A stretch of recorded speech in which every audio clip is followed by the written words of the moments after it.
me first apologize for being a little late, but that was unavoidable because I was downstairs. I was invited to give a toast to Professor Sainath,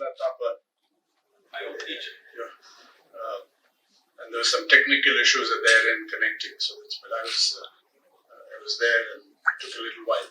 But I'm very happy to be part of this. I'm not going to release any book. This is because it's a launch. The writer R.K. Narayan used to tell us that books are to be picked up from the shelves of libraries or bookshops. And they have all kinds of releases, and I'm very happy to see this is not the conventional type of book release where you get bigwigs to come and say very dull things usually about the book. Most people haven't read the book. They'll come and make big and general statements. But the idea here is to launch this book in different centers. Launch meaning make the book, offer the book to people, try to interest them in it, give some insights from the book. And that's the idea of launch. It also is an unusual launch from the standpoint of participation. Sainath has picked interesting people, interesting ideas, and we shall see what they have to offer in this panel. Now, coming to this book, and in fact the earlier book, both speak about the kind of journalism Sainath is known for. I was also in Loyola College, but much before Sainath. But a long time ago in the NAM Media Summit, I think it's 1983. That's where I first encountered Sainath. And he held people spellbound with what he had to say about the state of the media at that time. And then he had his stint with different kind of journalism, where he worked on deadlines. He did some very interesting work on a fellowship offered by the Times of India on rural distress. He's worked on farmers' suicides. And he was there for a very interesting period. He was the Hindu's, the only kind of job in the country. Only kind.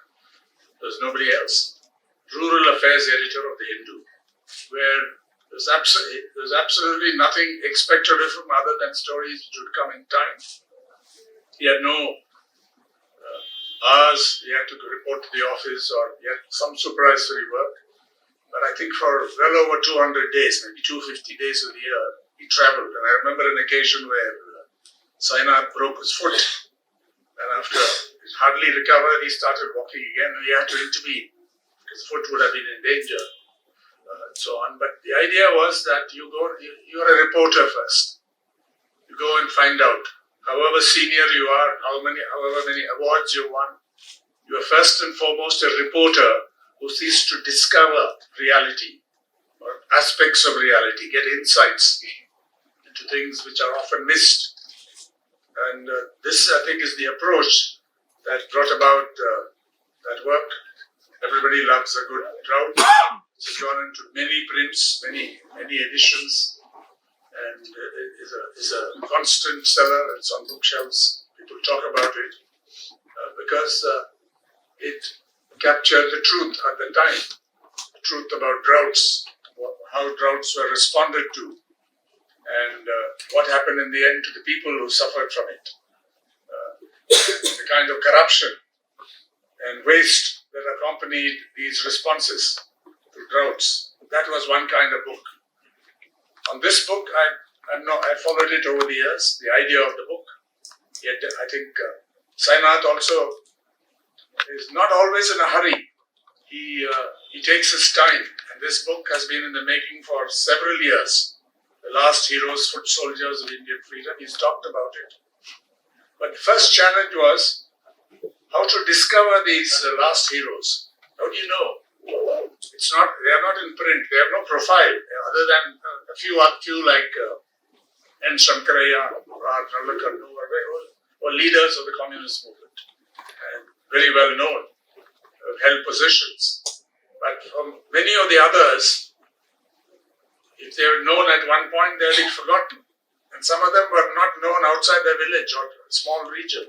So how do you discover these people at all, these last heroes? This, I think, was the first challenge he had to face, and given his network of contacts, because he had already established across India, particularly across rural India, a network of very fine young people. I think originally some of them were trained in investigating rural realities. Very fine journalists working mostly in the Indian language press. And later on, after PARI was formed and developed to where it is today, this network actually expanded to include, to bring into the field of journalism, serious journalism, people who would never have been considered journalists, but given an opportunity, given a camera or a phone, they became excellent journalists, capturing truth and reality.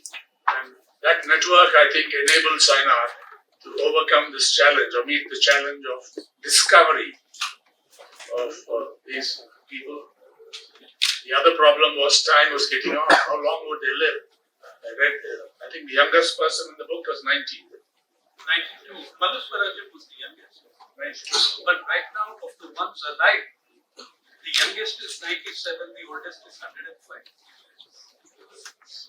There you have it. And yet, many of them went unnoticed. There's a very fine statement when Sainath asked about pensions and so on. Some of them, of course, needed pensions. But I think it was Sankara who said, we fought for freedom, not for pensions. And that, I think, that ran through like an undercurrent through the whole this exercise of discovery. About the journalism, and this is an example of the finest journalism, finest traditions of journalism, going back to reporting, verification, cross-checking dates, because memory sometimes plays tricks on you. And although some of them seem to have very fine recall, that had to be verified and cross-checked. And Sainath's journalism has always been marked by that. Journalism is first and foremost the discipline of verification. Which you hardly, many places you see that preached all the time. You don't verify. But it's much more than that. It's investigating. Not investigative journalism in the sense of uncovering corruption, but using the techniques of investigation to bring out these stories, the human face, the political messages, the lessons that can be learned from this, getting a picture of those times, even prices which he just referred to, how much that 10,000 rupee reward announced by the head of Swarajya would have been able to buy in terms of rice, with the paddy, rice, and so on. I think these are very interesting things. It's not enough to discover the truth or the realities. You have to be accessible. And this gift Sainath has always had, being interesting and accessible. You may have very good content, but if you present it in an obscure way or in a way that is difficult to grasp, then you fail as a journalist. Others can maybe make it accessible, but you can't do it yourself. So I think this ability to combine good content, to discover good content, to analyze, to investigate, to verify, and put it in context, and then above all, not above all, but after that, be accessible, be interesting to people. That I think is the hallmark of the kind of journalism that we are marking or celebrating today. For the last heroes, foot soldier. I gave this book to a visitor. I think I can mention his name. Dr. Montek Singh Aluwalia, who was here. I gave him a copy of the book, and he came back to me that he did something on Punjab, very, very interesting. He said, "A very good book." Things like so. I think a lot of people, educated people who are specialized in certain areas, will find something new in this book. Because most of them have been living their lives under the radar for the most part. Maybe they are known in their areas. Maybe there was some press report on them earlier, but they have been forgotten. And All these people are outstanding for their integrity, for their idealism, for many of them for being true to the original ideals for which they fought and sacrificed so much, giving up their education, losing other things as well. So I think this is journalism at its finest, journalism which has delved deeply into history, the history of our freedom struggle, journalism which offers material that is not available elsewhere, which has a certain originality and a certain voice, many voices here in this book. So I think this book deserves to be closely read, criticized if you like in any way, and